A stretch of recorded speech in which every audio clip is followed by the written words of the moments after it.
Hola chicos, buenas tardes. Soy Daniel, os voy a dar esta masterclass sobre métricas y los consejos que podemos tener a la hora de tener que implementar cualquier tipo de análisis o cualquier cosa que vayamos a hacer pues en un e-commerce, en un blog o en una página incluso corporativa, para que tengáis los trucos y los consejos que os van a ser de ayuda.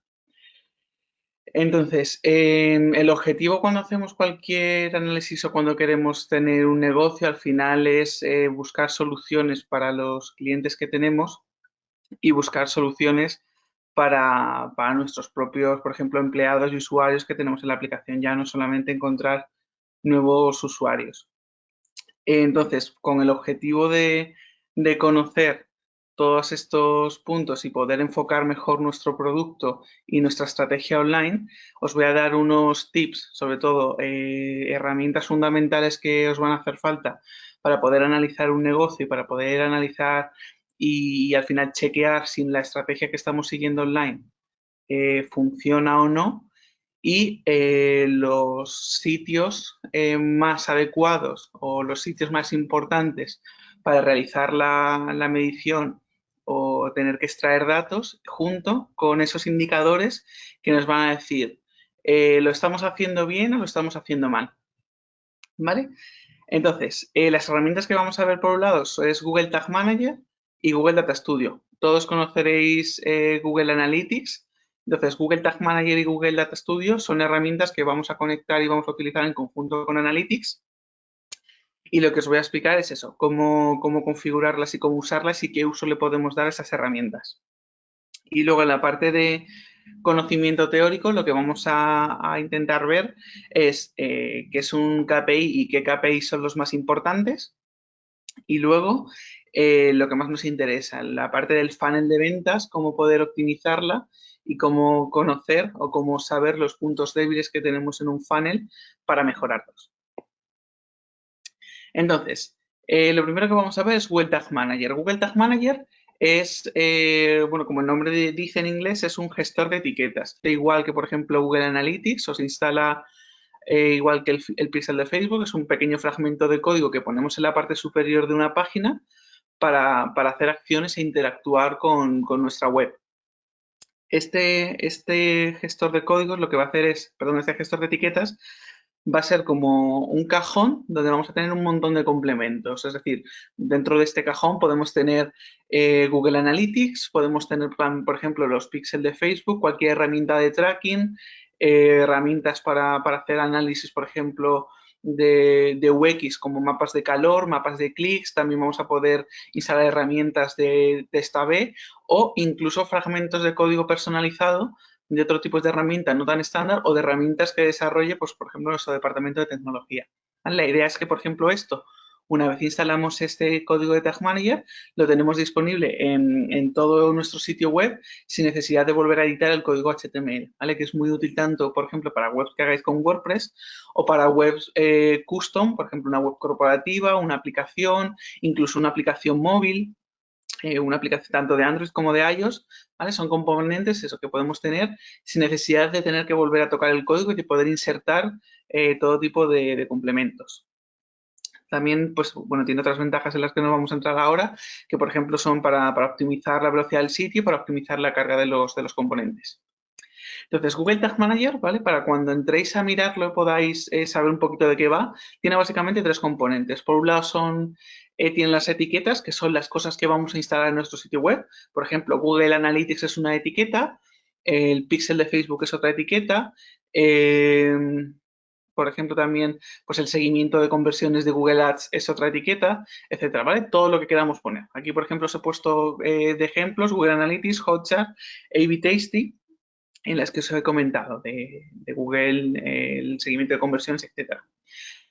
Las variables son unos pequeños fragmentos de código. Si estáis un poco familiarizados, os suenan las variables en programación, que básicamente es un nombre que contiene cosas, ¿vale? En este caso, pues bueno, puede contener, por ejemplo, partes o información del usuario, por ejemplo, una cookie o, por ejemplo, si ha hecho clic en un elemento y también puede saber partes del sitio web, por ejemplo, la URL o lo que sea. E incluso puede tener un fragmento fijo, por ejemplo, el UA de Google Analytics, ¿vale? El ID de seguimiento de esa propiedad de Analytics. Y luego, por otro lado, tenemos los activadores, que es lo que va a hacer que una etiqueta se ejecute, es decir, que una etiqueta se ponga en nuestro sitio web o que un evento suceda, ¿vale? Por ejemplo, si nosotros queremos poner el seguimiento de Google Analytics, lo habitual es que Google Analytics esté puesto en todas las páginas, con lo cual nosotros tendremos un activador o un elemento que hará que una etiqueta, ¿vale?, se ejecute en todo el sitio web. ¿Vale? Entonces, por ejemplo, un activador sería eso, hacer que una etiqueta salte en todo el sitio web. O que, por ejemplo, también un activador puede ser que una etiqueta salte o una etiqueta se ejecute cuando salte, por ejemplo, cuando el usuario haga un clic en un botón.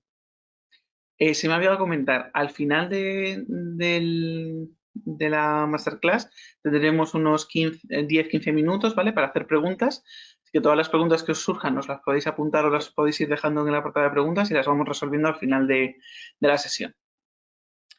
Volviendo a lo que estábamos viendo, Google Tag Manager pues, se compone de esos componentes que tenéis en la pantalla, ¿vale? Por un lado tenemos la cuenta de Google, que es lo que se encarga de gestionar, que si estáis un poquito familiarizados con Google Analytics, pues ya sabéis cómo va, ¿vale?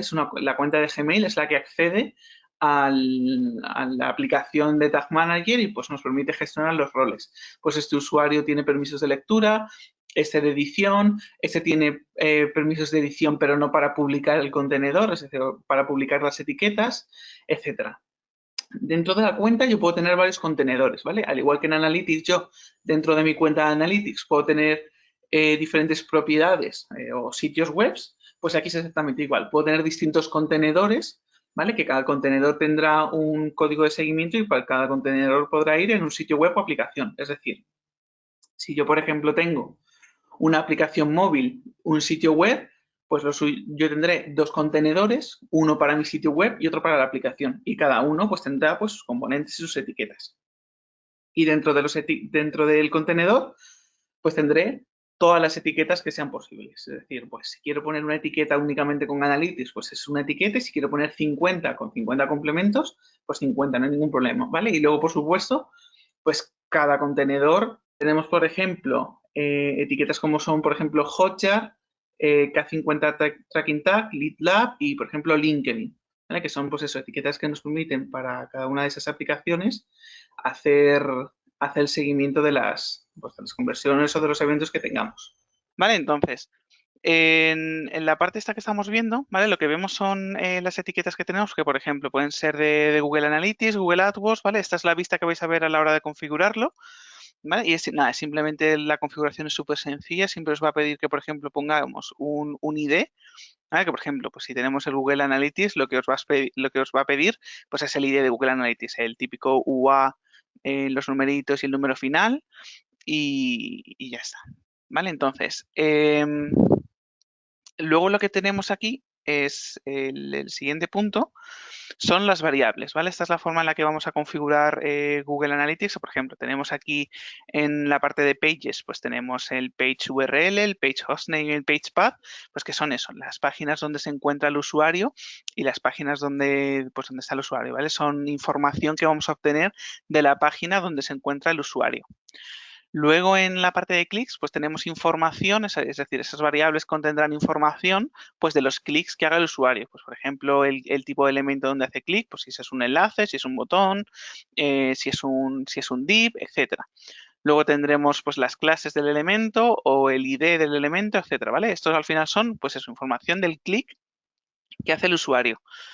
Luego tendremos en la parte de las variables de formulario, pues eso, información del formulario donde el usuario está haciendo clic, pues el ID, etcétera, ¿vale? Que al final, como veis, es todo bastante parecido. Entonces, para que lo tengamos claro, las variables son información relacionada con la acción del usuario.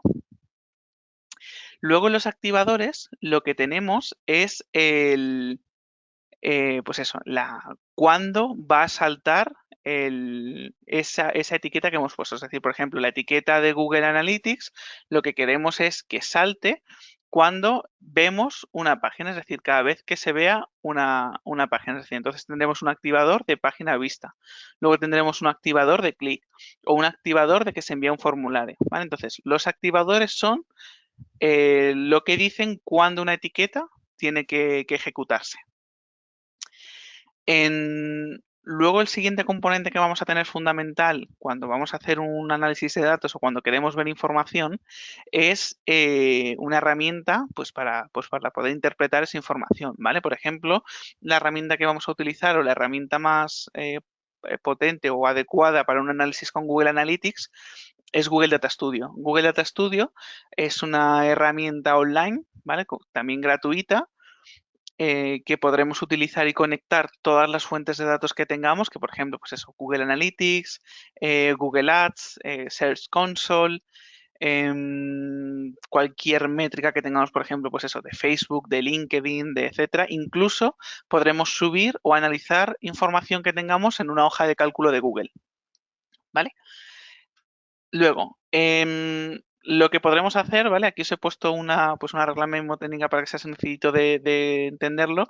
Podremos conectar fuentes, visualizar información y compartir esa información, ¿vale? Entonces, lo que vamos a hacer con Google Data Studio va a ser como un hub para tener la información. Vamos a añadirle la información y conectarle la información, vamos a poder visualizarla y luego vamos a poder con esos informes o con esos documentos que creemos dentro de Google Data Studio, vamos a poder compartirlo, por ejemplo, con otros compañeros o vamos a poder compartirlo con un cliente o si incluso, por ejemplo, somos una startup y queremos que inviertan dinero en nuestra compañía, pues vamos a poder ponerlo. Y luego, pues eso, las ventajas que tienes es que es una herramienta 100% cloud, es decir, no depende de los recursos que tenga nuestro ordenador o no depende de ningún componente o instalable, simplemente con que tengamos acceso a Google Chrome o a Firefox o algún navegador moderno, ¿vale? Que no sea Internet Explorer, vamos a poder utilizar la herramienta y vamos a poder acceder a todo su potencial, ¿vale? Y lo mismo, es importante porque por mucho volumen de datos o por mucha cantidad de información que tengamos que tener, es decir, y por muchas combinaciones raras que hagamos, pues usuarios con sesiones, con conversiones, con combinarlo con datos de Google Ads, etcétera, no se nos va a quedar el ordenador colgado, ¿vale? Porque eso, todos los cálculos se van a hacer del lado de Google. No vamos a tener que nosotros tener ningún componente. Y lo bueno es que podemos tener datos casi en tiempo real. Digo esto casi en tiempo real porque depende del componente que utilicemos, vamos a tener esa capacidad de ver esa actualización de los datos en un tiempo real. Por ejemplo, Google Analytics normalmente la frecuencia de refresco mínima es de 1 hora, es decir, pues bueno, cada hora vamos a ver datos nuevos.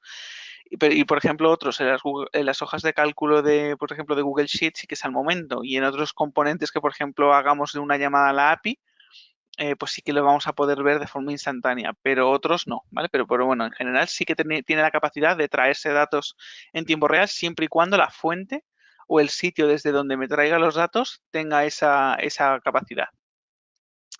Google Analytics, perdón, en Google Data Studio lo que vais a ver es esto, pues un sitio para poder crear reportes, un sitio para poder crear fuentes y ya está, ¿vale? No tiene mucho más Google Data Studio, es bastante sencillo de utilizar a lo que es nivel herramienta, luego evidentemente pues tiene sus trucos a la hora de crear los paneles y los informes, pero bueno, que no es algo muy difícil que cualquier persona para hacer un reporte básico lo podéis hacer, ¿vale? Es decir, cuando le deis a crear, por ejemplo, un nuevo reporte o un nuevo informe, directamente os va a decir, oye, aquí le tendrás que añadir una fuente de datos y ya te aparecen todas las opciones y la capacidad de poder añadir una fuente de datos. Aquí, como veis, estáis viendo en la pantalla lo que tenéis, por ejemplo, todas estas fuentes de datos que ya vienen totalmente integradas y lo que os van a pedir son las mismas credenciales que vosotros utilizáis cuando uséis la herramienta.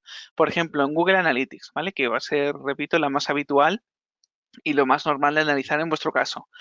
Si vosotros ya tenéis acceso con esa cuenta de Google a esa propiedad de Google Analytics, no vais a tener que configurar absolutamente nada. Simplemente con hacer clic en Google Analytics, elegir la propiedad y la vista, es decir, por las mismas tres opciones que tenéis en Analytics. La cuenta, la propiedad y la vista. Es lo mismo que vais a seleccionar aquí, ¿vale? O sea que os va a resultar familiar. Vais a tener la capacidad, pues eso, de añadir toda la información y toda la información que tengáis en Google Analytics la vais a tener ya disponible al momento en Data Studio, sin tener que realizar configuraciones o ajustes o cosas técnicas, ¿vale? Es todo básicamente de hacer clic y soltar. Lo que vais a ver aquí, pues esto, pues vais a ver de la fuente que añadáis todos estos campos, que son los campos que tiene la fuente, pues eso, el user ID, la fecha, la hora, pues el origen, etcétera. Y luego tenéis la posibilidad, por ejemplo, de crear métricas personalizadas, que por ejemplo, pues le voy a restar los usuarios menos los usuarios nuevos y así obtengo los recurrentes. Y lo bueno que tiene esto es que si estáis acostumbrados, por ejemplo, a hacer fórmulas con Excel, podéis hacer las mismas fórmulas prácticamente aquí, ¿vale? Simplemente que busquéis la equivalencia en Google Sheet, ¿vale? Es decir, las fórmulas son exactamente igual que las que utilicéis en las hojas de cálculo de Google.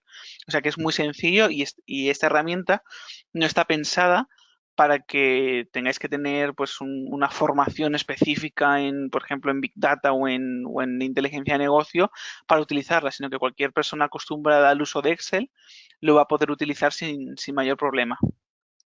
Aquí os pongo, por ejemplo, un ejemplo de un reporte que se puede crear con Google Data Studio, ¿vale? Como veis, pues tiene los típicos gráficos, los gráficos de tarta, tiene tablas, tiene tarjetas de información, ¿vale? Que es un dato suelto, ¿vale? Y podéis crearlo y personalizarlo de la manera que queráis, es decir, con los colores corporativos, con la forma, con representar la información, comparar periodos, poner por fecha. Aquí podéis, por ejemplo, veis estos son filtros de aquí, podéis filtrar la información por todo el campo que tengáis. Es decir, que por ejemplo, la ciudad sea Madrid o el origen sea el canal orgánico o el canal de pago, etcétera, lo podéis filtrar absolutamente todo. Y lo bueno que tiene es que si hay un cambio en los datos, es decir, si por ejemplo hacéis el informe en enero y luego lo queréis volver a ver con datos de febrero, no tenéis que volver a hacer el informe, ¿vale? Porque simplemente ya tendréis datos nuevos y cambiando aquí el periodo de la fecha, vais a ver los nuevos datos. O sea que también, si por ejemplo hacéis trabajos como freelance o estáis en una agencia y dedicáis al cabo del mes muchas horas a hacer informes, con esto ya os lo ahorráis y os evitáis el tener que hacer informes y dedicarle mucho tiempo todos los meses. Estos son, ¿vale? Como las herramientas así para más la parte de herramientas que vamos a utilizar para tenerlo.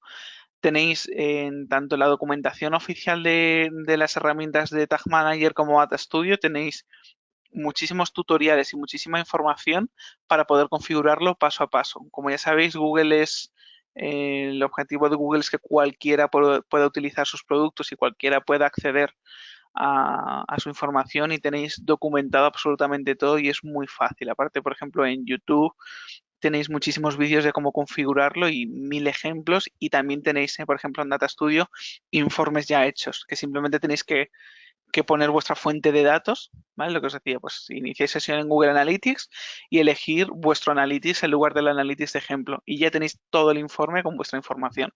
Es muy sencillo de utilizar y de poder aprender. Vale, ahora vamos a ver el funnel de ventas, ¿vale? El funnel de ventas, bueno, entendemos como funnel un proceso de conversión, bien sea de la obtención de leads o bien sea para la obtención de compra, ¿vale? Entonces, con esto podemos distinguir dos tipos de funnel, ¿vale? Y es muy importante que en nuestro negocio tengamos identificado estos funnels, ¿vale? Que sepamos qué tipo de información vamos a recoger y cómo nosotros o cómo los usuarios realizan las acciones y qué consideramos una conversión, ¿vale? No es lo mismo traquear y optimizar aquellas webs que lo que hacen es, por ejemplo, obtener correos electrónicos y teléfonos para luego venderlos, o si soy un blog y lo que quiero es obtener emails de mis lectores para suscribirlos a mi newsletter, que sea un e-commerce para que mi objetivo al final es vender producto o incluso que yo sea un SaaS, ¿vale? Es decir, un software online, porque por ejemplo un SaaS puede ser Netflix, por ejemplo. ¿Vale? Entonces, no es lo mismo y no tendré el mismo funnel o proceso de compras y conversión. Y luego también como funnel podemos entender bien un funnel de compra o un funnel de todo el proceso entero del cliente, es decir, desde la captación hasta la conversión. Entonces, el funnel, por así decirlo, vamos a ver el funnel genérico, tiene tres partes, ¿vale? Tiene por un lado la parte de generación, que esa parte de generación lo que se encarga y lo que tiene en cuenta o está dentro de esta parte es todas aquellas acciones que conocemos, por así decirlo, como marketing puro, es decir, la publicidad, el SEO, las redes sociales, incluso todas las acciones que hacemos offline, es decir, en generar entra todo lo que sea dar a conocer nuestra marca e intentar atraer nueva gente hacia nuestro producto. Luego la parte que tenemos siguiente es la parte de cualificar, es decir, una vez yo tengo los usuarios, pueden pasar dos cosas. Es decir, una vez alguien conoce mi marca y llega a mi sitio web, pueden pasar dos cosas. La primera es que compre, que sería genial y sería lo ideal, y otra es que se vaya. Bueno, incluso tenemos una tercera posibilidad que es que ni compre ni se vaya, pero me deje algún tipo de información. Que, por ejemplo, algún tipo de información puede ser que se suscriba a la newsletter o que me siga en redes sociales. Entonces, a la gente que entra y se va, puedo hacer cosas con ella, ¿vale? Es decir, aunque no tengo ni su teléfono ni su email, a esa gente puedo hacerla. ¿Cómo puedo hacerlo? Pues traqueándola con Google Analytics. Yo en Google Analytics, esa persona ya me ha llegado, ya tengo información de ella, a esa persona ya se le ha puesto una cookie de Google, entonces yo a esa persona le puedo hacer remarketing. Puedo irme a Google Ads y con esa audiencia que yo tengo de Google Analytics, de todos los usuarios, es decir, de usuarios que han visto en mi sitio web, puedo empezar a ponerle publicidad y atacarles con publicidad de forma periódica para intentar traerlos de vuelta a mi web y que o bien me dé más información sobre ellos y les pueda atacar a través de otros canales, o bien que finalmente se decidan y realicen esa transacción en mi sitio web. Para la gente que, por ejemplo, sí que me ha dejado su correo electrónico o su teléfono, pues tengo más opciones. Es decir, a esta gente pues ya le puedo hacer campañas de email marketing, le puedo dar contenido exclusivo. Es decir, si yo sé que, por ejemplo, se ha suscrito eh, al llegar al funnel de venta, es decir, al llegar al carrito, o si se ha suscrito en el blog, pues le puedo dar un tipo de información. Por ejemplo, a la gente que llega al carrito le puedo dar, por ejemplo, ofertas. Y a la gente que se ha suscrito en el blog le puedo dar información relacionada del blog, información de mi producto, para que vuelvan y tengan a lo mejor esa información extra que les hace falta para decidirse a comprar mi marca en lugar de otra marca. Ya una vez tenemos ese lead o hemos hecho ese proceso de cualificación, que luego veremos cómo hacerlo y qué partes tiene, llega la hora de convertir a esa persona. Es decir, cuando esa persona pues ya es propensa o ya está en ese momento de compra, vamos a poder hacerle un ataque un poco más agresivo o vamos a poder generarle o darle ese último empujón que le hace falta para que al final compre nuestro producto. Que eso puede ser vía descuento, puede ser vía regalarle un producto o darle acceso a contenido exclusivo. Como funnels tenemos dos tipos. Da igual que estemos hablando de un funnel genérico de todo el proceso de compra o que estemos hablando de un funnel ya específico dentro del proceso de compra. Tenemos, por ejemplo, un funnel de tipo cono, como el que tenemos aquí en la imagen, ¿vale? Del típico cono de helado, que tenemos pues una parte inicial muy ancha y una parte final bastante más estrecha. En la parte ancha tendremos mucha gente y en la parte estrecha tendremos menos gente. Estos funnels, pues lo que van a necesitar es que nosotros le hagamos un proceso de cualificación para convertir a esos usuarios. Y por otro lado, el funnel de tubo lo que tiene es que los usuarios vamos a tener menos cantidad de gente, pero va a ser gente que nos va a resultar más fácil que se convierta en nuestro cliente. Entonces, en el primer paso, por ejemplo, ¿qué gente interviene? Pues intervienen sobre todo los departamentos de marketing, es decir, si vosotros estáis estudiando marketing o tenéis conocimiento, trabajáis en ello, pues vais a ser vosotros los que os encarguéis de hacerlo. Que bien puede ser el personal interno de la compañía o puede ser una agencia de marketing digital o marketing offline que se encargue de esto y estén pues atrayendo pues eso, los canales a través de Google Ads, de orgánico, de Publi o marketing de afiliados, otras webs, es decir, todos los canales al final que conocemos y todas las acciones que hacemos. ¿El objetivo cuál es? Atraer el tráfico. ¿Cómo atraemos el tráfico? Pues tenemos dos formas básicamente de hacerlo. Según el tipo de funnel que yo quiera tener, pues iré a buscar gente de una manera o iré a buscar gente de otra manera.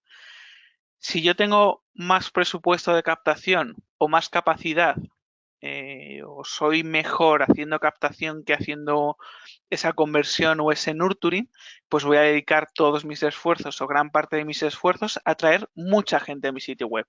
¿Por qué? Porque lo que decimos, si yo soy bueno o no tengo medios para hacer un nurturing o una cualificación de los leads, pues tenemos que traer a toda la gente posible para que tengamos más posibilidades de que alguien compre, de que a alguien le interese el producto y haga una compra directa sin que yo lo tenga que trabajar mucho.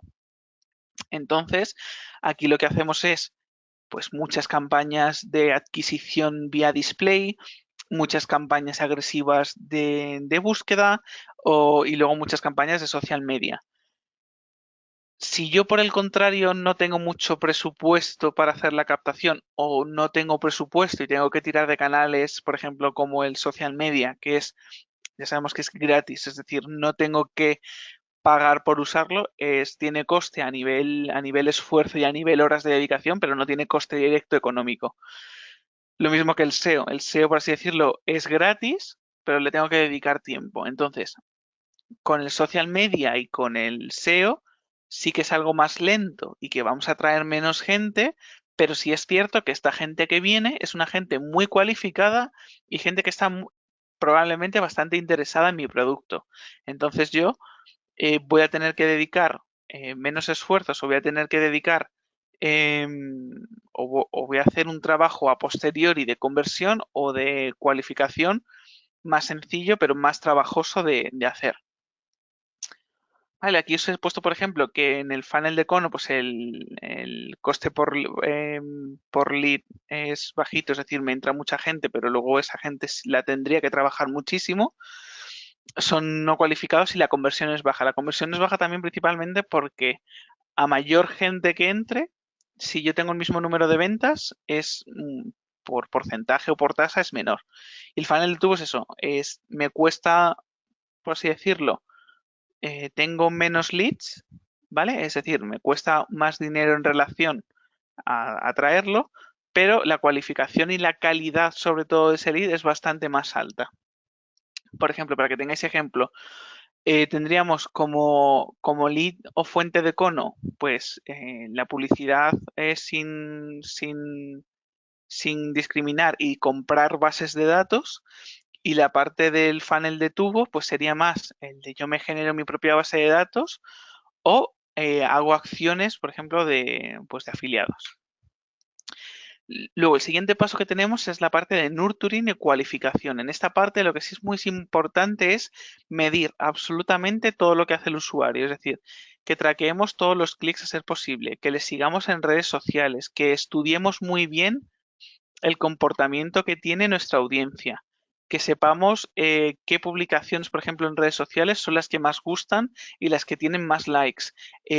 ¿Cuál es la hora del día que tengo más tráfico? ¿Cuándo es la hora del día a la que vienen más usuarios a mi web? Toda la información posible que tengamos que hacer porque tenemos que disparar y acertar en la diana, ¿vale? Es decir, vamos a dedicar todos nuestros esfuerzos a conocer y darle a los usuarios lo que más les gusta. Lo mismo, si los posts que más interacción tienen son, por ejemplo, posts pues de gatitos y perritos, pues vamos a intentar publicar mucho de eso. No vamos a evitar publicar de otro tipo de información, ¿vale? Entonces, en esta parte de nurturing y la cualificación del lead, lo más importante para nosotros es conocer y darle al usuario lo que necesita. Con lo cual vamos a estar todo el día pegados a las estadísticas de Instagram, de Facebook y de Google Analytics y de Google Search Console para saber cómo nos buscan y qué quieren los usuarios para darles justo esto que quieren. Y bueno, aquí pues se encargan los departamentos de marketing y comunicación y los especialistas en contenidos, social media, newsletters, etcétera, con herramientas como Mailchimp, Instagram, Facebook, Twitter, los CRMs, ¿vale? Que es bastante importante utilizar los CRMs. Porque ahí lo que hacemos es agrupar y tener toda la información del cliente, pues los pedidos, las compras, de dónde viene, cuántas veces, cuánto dinero se gasta al mes, etcétera. Y bueno, y trabajar sobre todo los métodos de contacto y no quemar, ¿vale? En este caso, no quemar el lead. Un lead quemado es un lead que le hemos atacado tanto y le hemos dado tanta publicidad que al final se ha cansado de nosotros y dejamos de interesarle al usuario.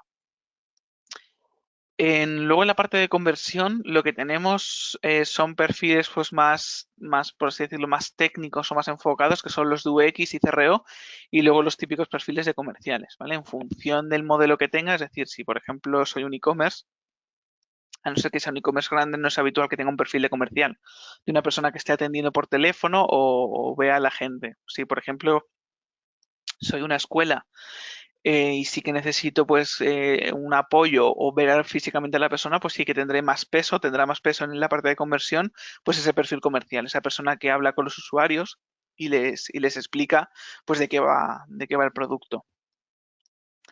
Y bueno, ¿cómo se hace aquí el análisis con lo que habíamos visto de mapas de calor? Pues lo mismo, aquí volvemos a ver toda la parte del comportamiento que tiene la gente durante la compra, pues si se caen en un sitio, si se caen en otro, si entran, si borran productos, o imaginaos que han añadido 50 productos a la cesta, pero de repente borran 40 y se quedan con 10, o si añaden 5 y se quedan con 2. Ver qué pasa ahí para intentar que si un usuario avanza no vuelva pasos para atrás, ¿vale? Pues lo mismo, pues que no elimine productos o que no se salga del proceso de compra, que eso pues bueno, lo podemos hacer por ejemplo dándoles un cupón de descuento si quitan productos o si abandonan la cesta, enviarles un correo de recuperación de cesta, ¿vale? Con Mailchimp lo podéis hacer, es una integración sencilla, que es decir, si tú tienes 5 artículos en la cesta, te vas y no finalizas la compra, pues automáticamente al cabo de un día o de unas horas se le envía un correo electrónico con esos mismos artículos que ha añadido a la cesta y con un cupón de descuento.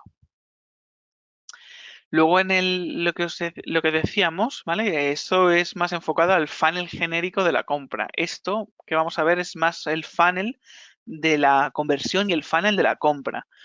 Un funnel order pipe o un funnel de compra son esos los pasos que tiene que seguir un usuario desde que decide la compra hasta que la finaliza. Es decir, por ejemplo, en un e-commerce, un funnel de compras es desde el momento en el que yo le doy clic a añadir al carrito y termina cuando nos sale la pantalla de felicidades, has completado tu pedido, ¿vale? Hasta que tenemos un número de pedido. Entonces aquí lo que tenemos que analizar y lo que tenemos que tener muy claro es cómo compra el usuario y qué información le vamos a pedir, ¿vale? Sabréis que a mayor cantidad de información y a mayor número de pasos, también mayor es la tasa de abandonos y menor es la conversión. Con lo cual, en estos pasos de compra siempre es muy importante reducir al mínimo la información que pedimos a la gente. Es decir, si yo tengo que pedir una dirección para hacer el envío, vamos a evitar tener que volver a pedir otra dirección para la factura.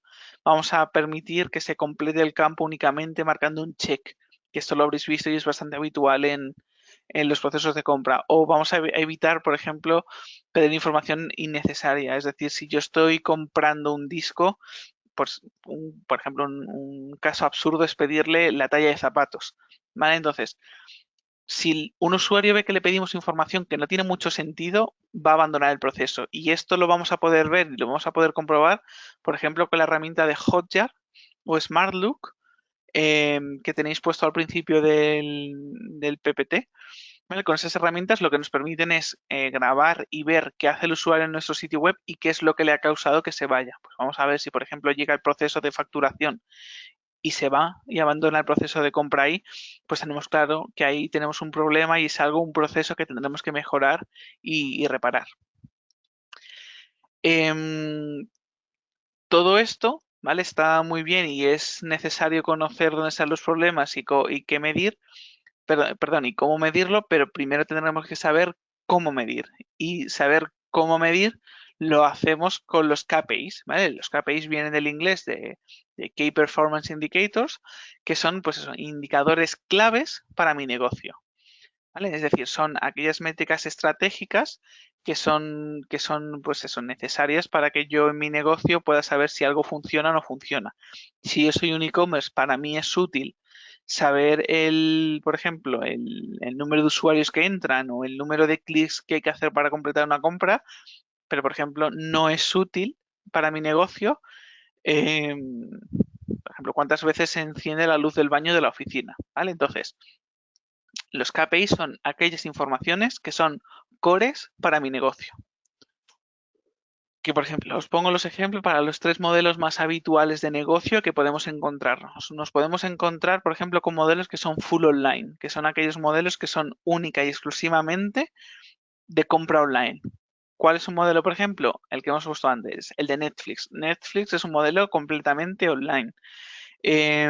Amazon, ASOS, de ese tipo de páginas son páginas en las que todo el proceso online del usuario, perdón, todo el proceso de compra e interacción con la marca es online.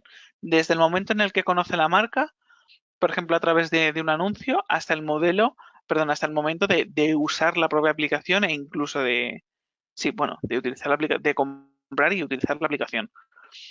Luego tenemos otro modelo que es el modelo mixto, un modelo on-off o lo que se llama ROPO. En ROPO son las siglas de Research Online, Purchase Offline. Es decir, yo busco la información online y luego la compra o la transacción la realizo offline. Por ejemplo, un modelo ROPO, ¿cuál puede ser? Pues, por ejemplo, eh, Zara, por ejemplo, podríamos tener que yo realizo la búsqueda de la prenda, localizo las prendas que me gustan en la página web y luego acudo a la tienda para probármela y realizar la compra finalmente en la tienda. O, por ejemplo, pues un seguro de coche. Es decir, yo miro el seguro de coche y finalizo la compra por teléfono. Aunque teléfono no me desplazo físicamente, pero teléfono se considera un medio offline, ¿vale? Un medio offline que no tiene interacción con una página web porque tengo que hablar con una persona y tengo que hacer la interacción o la transacción por un medio que no es online, ¿vale? Entonces, todo aquello que tiene la intervención directa de una persona, bien sea de forma telemática por teléfono o bien sea físicamente en la tienda o que yo necesito ir a tienda para poder finalizar la compra, se considera ropo. Entonces, nuestras métricas y nuestra forma de medir si nuestro modelo funciona o no funciona será distinta a la que si todo mi proceso de compra se realizase online.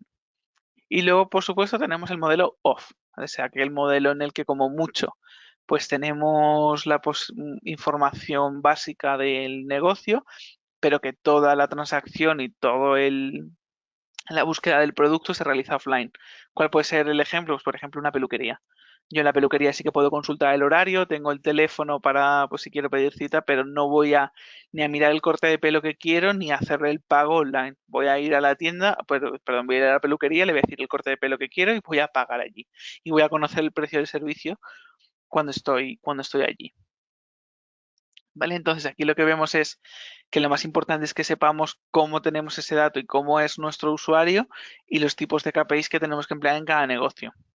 Para el modelo, por ejemplo, puramente online, pues tenemos estas métricas que son como las más claves o son las más importantes para el negocio. Por un lado tenemos el número de clientes, es decir, cuántos clientes tenemos registrados en nuestra aplicación o en nuestro e-commerce, el MRR o el ARR, que es el Monthly Recurring Revenue o el Annual Recurring Revenue, que es la cantidad de ingresos recurrentes que yo tengo o en un mes o en un año. ¿Vale? Es decir, esto es bastante importante, sobre todo para saber si el negocio está funcionando o si no está funcionando. El ARPU es el beneficio medio por cliente. Aquí lo que tengo en cuenta es cuántas compras me hace el usuario a lo largo de toda su vida, es decir, me puede hacer una, me puede hacer 5, me puede hacer 50. O también es posible, pues que si tiene una suscripción, cuánto tiempo tiene activa la suscripción. Luego tenemos también, por ejemplo, otra métrica que es el churn rate. Esta métrica lo que hace es vemos cuánta gente se ha dado de baja o ha dejado de ser mi cliente y cuánto negocio he dejado de percibir.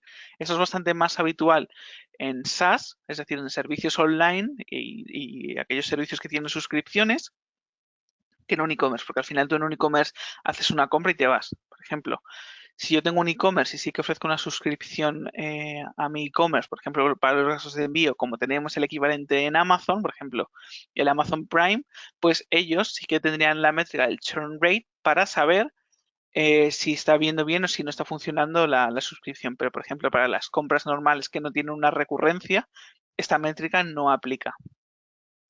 El LTV o Lifetime Value, ¿vale? Que es esta métrica de aquí. Lo que vemos con esa métrica es cuánto tiempo me dura un cliente, es decir, cuánto tiempo un cliente está siendo un cliente para mí. El ACS es cuánto me cuesta prestar el servicio, es decir, que por ejemplo en una aplicación online o en un SaaS serán los costes de servidor. Y en un e-commerce ahí tendremos que meter los costes del producto, de la materia prima que yo vendo, los costes de la paquetería, del servidor, personal, etcétera, etcétera. El CAC o CPA, ¿vale? El CPA estaréis bastante más acostumbrados a verlo por Google Ads, ¿vale? En Google Ads sí que tenemos la métrica de CPA, que es cuánto me cuesta conseguir una conversión o un cliente, ¿vale? Es las siglas de coste de adquisición de cliente, sí, las siglas de coste de adquisición del cliente. Del modelo on-off, pues tenemos métricas similares como es el ARPU, el ACS o el CPA, también el Lifetime Value, pero tenemos otras métricas que, por ejemplo, es el OTS, que son Online to Store, que es cuánta gente, por ejemplo, ha visto el producto online y acaba yendo a tienda, o cuántos clientes han comenzado siendo clientes míos online y han acabado también realizando compras en tienda física. ¿Vale? Si, por ejemplo, yo soy un e-commerce que también tengo tienda física, pues es posible que la gente me conozca y realice compras online y acabe yendo a la tienda física. Pues esto sería también una métrica bastante interesante de analizar. Otra métrica, por ejemplo, puede ser las ventas omnicanal. En las ventas omnicanal, pues estamos viendo cuánta gente, por ejemplo, realiza la compra online y quiere recogerlo en tienda. O cuánta gente hace una compra en tienda y prefiere que se lo envíen a casa, etcétera. Todo lo que es omnicanal son aquellas ventas que tienen implicación en más de un canal, bien sea pues en la compra o en el pago o en el envío, etcétera. Y luego, en los modelos ROPO, es decir, aquellos modelos que sí o sí requieren la intervención humana para finalizar la compra, pues tenéis estas métricas, el CPL del coste por lead, el CPA para la adquisición del cliente, el CPC es el coste por clic, el coste de las plataformas, entendemos por plataforma, por ejemplo, el call center, los técnicos de un taller que tienen que verificar el estado del coche para activarte el seguro o pues bueno, todo lo que tenga que intervenir de esos costes de personas que tienen que asistir a la conversión. Y luego los porcentajes de conversión de las plataformas. ¿Qué call center vende más o qué forma de venta pues realiza más conversiones? ¿Vale? Entonces, con esto lo que tenemos ya es una visión general y información clave, ¿vale? Para poder entender un poquito la importancia que tiene de la métrica. Al final, si yo no conozco nada de lo que está pasando en mi negocio y no conozco qué medir y cómo medirlo, difícilmente vamos a poder optimizar las estrategias. Y lo más importante, que el objetivo de toda estrategia de métricas o de todo el trabajo que lleva es de poder ganar más empleando menos. ¿Vale? Cuanto más optimizado tenga todo, menos coste de publicidad voy a tener, mayor conversión voy a tener y mejores resultados y performance va a tener mi negocio.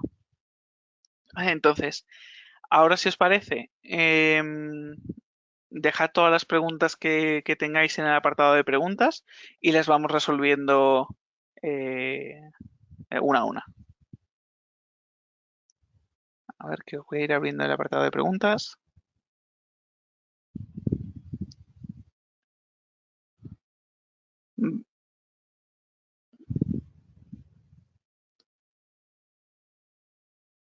A ver, vale, creo que alguna compañera había preguntado si la herramienta de Google Tag Manager era gratuita.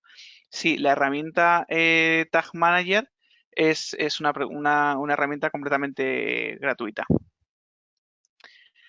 El KPI de engagement, sí, el KPI de engagement es un KPI que lo que vamos a medir es la interacción que tienen los usuarios con nuestro sitio web, perdón, o con nuestra publicaciones. Tenemos que tener en cuenta cuánta gente nos sigue y cuántos clics o comentarios o veces que se ha compartido el post ha sido. Y con esto sí que tenemos una métrica de engagement. Es bastante importante tenerlo claro para también detectar si son usuarios que nos siguen o si el contenido al final interesa a nuestra audiencia. Cuando tenemos pues es un engagement muy bajito, eh, es que el contenido que estamos haciendo no interesa del todo. ¿Qué diferencia hay entre los KPIs OTS y el de ventas omnicanal? La diferencia entre online to store y ventas omnicanal es tenemos que tener en cuenta sobre un mismo cliente o sobre un cliente en concreto si ha pasado de comprar online a comprar en tienda física. La venta es en momentos distintos, es decir, el OTS es yo hago compras puramente online, es decir, empiezo comprando, empiezo conociendo las métricas de un usuario, es decir, un usuario me conoce y me compra online puramente, pues transacciona, le llega el producto a casa y listo. Y luego que ese usuario venga y haga una compra entera en tienda, es decir, me haya conocido online y luego pues se aficione a comprar a la tienda. Esa sería la diferencia. Jennifer pregunta si para visualizar no sería mejor Power BI. Son herramientas distintas. Por ejemplo, Power BI sí que es una herramienta más, no más potente, es distinta. Es una herramienta que integra, por ejemplo, procesos de ETL, de transformar y limpiar los datos, más allá del simple hecho de visualizarlo. Todo depende de la necesidad que tenga tu negocio. Si, por ejemplo, tu objetivo es analizar Google Analytics, la performance online, la mejor herramienta que podemos utilizar es Data Studio porque es una herramienta pues pensada y para hacer eso. Si lo que queremos hacer es una estrategia o una métrica mucho más profunda y de datos offline, lo mejor sí que es, por ejemplo, utilizar Power BI, Click, Tableau, etcétera, ¿vale? Es decir, si nosotros vamos a analizar datos online, Data Studio. Si vamos a hacer un análisis más offline, pues Power BI y otras herramientas más profesionales de BI. Para el modelo offline, pues por ejemplo, para el modelo offline nos pregunta Silvia que qué métricas o qué KPIs sugeriríamos para un modelo offline. Pues para un modelo offline lo más importante sería cuánta gente acuda a la tienda, el ticket medio que tenemos en la tienda, es decir, sería dividir básicamente las ventas de un día el importe de las ventas de un día entre el número de ventas de un día para comprobar cuánto dinero se gasta al final cada cliente en nuestra tienda y poder ver si realmente lo estamos haciendo bien. Y luego también el número de artículos medio o el artículos por cesta para saber si a lo mejor tenemos que integrar técnicas de cross-selling, por ejemplo, lo típico de añadir o de dejar productos en el mostrador o en la línea de cajas, para que al final la gente que me vaya a comprar una camiseta, pues ya que está en la camiseta, pues compre también el limpiador de pelusas y se lo lleve. O en una peluquería, pues todos lo habéis visto, los botes de laca, de espuma, de cera, etcétera. Pues eso, para aumentar la cesta media y para aumentar el ticket medio. Nos pregunta Juan si se requiere conocer Machine Learning para la medición de KPIs. No es necesario que conozcáis Machine Learning, simplemente que sepáis y conozcáis bien el negocio y que es importante para vuestro negocio. Es decir, si para mí lo importante es vender, pues que os centréis en las métricas que al final, si se produce un cambio, va a hacer que yo venda más o menos. Más que Machine Learning sería, si lo queréis conocer, es para aplicarlo a estrategias de venta con esos datos, pero no es necesario para conocer y analizar el dato. Vale, una compañera preguntaba que cómo podía trabajar desde el principio con Tag Manager, cómo se empezaba a utilizar. Al meternos en Google Tag Manager vamos a tener toda la capacidad, toda la información para poder empezar a utilizarlo y a instalarlo. Es algo que al principio nos va a costar hacer pero para lo que es la medición básica de instalar la herramienta y poder empezar a hacer clics, perdón, en poder traquear los eventos, por ejemplo, instalar Google Analytics, es algo muy básico. Es decir, es muy sencillo de utilizar y no tiene mucha complicación y lo vas a poder hacer. Es decir, si te metes y empiezas a toquetear la herramienta, vas a poder adaptarte a ella, ¿vale? Que es la ventaja o la facilidad que da Google con todas sus herramientas.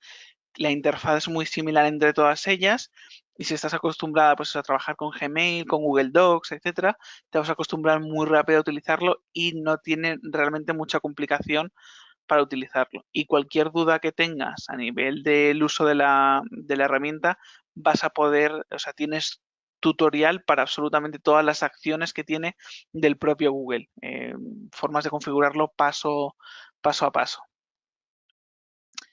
Pregunta María si ya tiene Google Analytics en su página web, ¿es posible instalar Tag Manager o tengo que desinstalar?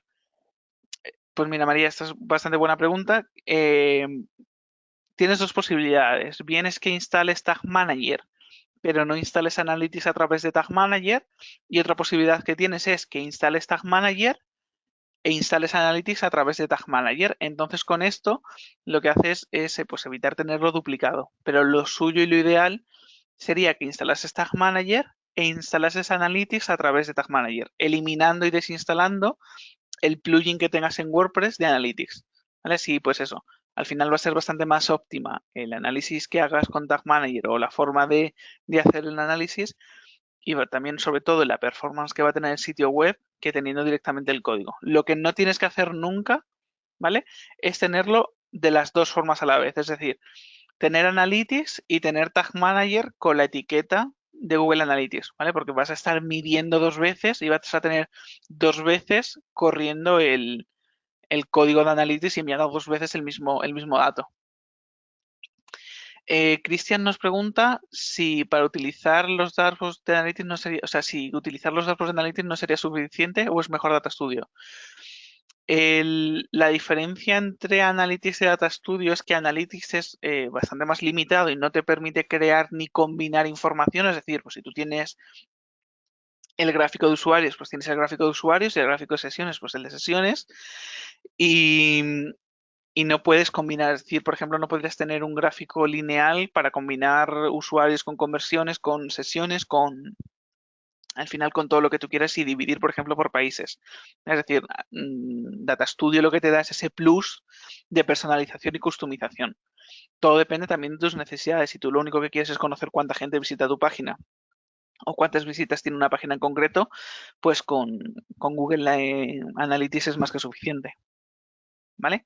Pero eso, y al final, bueno, también Google Analytics antes tenía la parte de informes y paneles personalizados, pero si accedéis a esa opción de paneles personalizados de Analytics, vais a ver que el propio Analytics te recomienda dar el salto a Google Data Studio.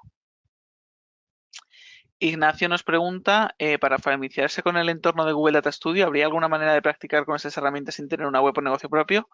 Sí. Si vosotros buscáis Demo Account Google Merchandise Store, ¿vale? Demo Account Google Merchandise Store, que de hecho aquí en la presentación tenéis el nombre de la cuenta en el ejemplo de Data Studio, ¿vale? Aquí lo veis, a ver, ¿veis el nombre de este informe que pone Google Merchandise Store? Si vosotros ponéis Demo Account y Google Merchandise Store, os va a dar la posibilidad de habilitar una cuenta de Google Analytics de demo y esa cuenta de Google Analytics ya la vais a poder conectar con Google Data Studio y vais a tener estos datos.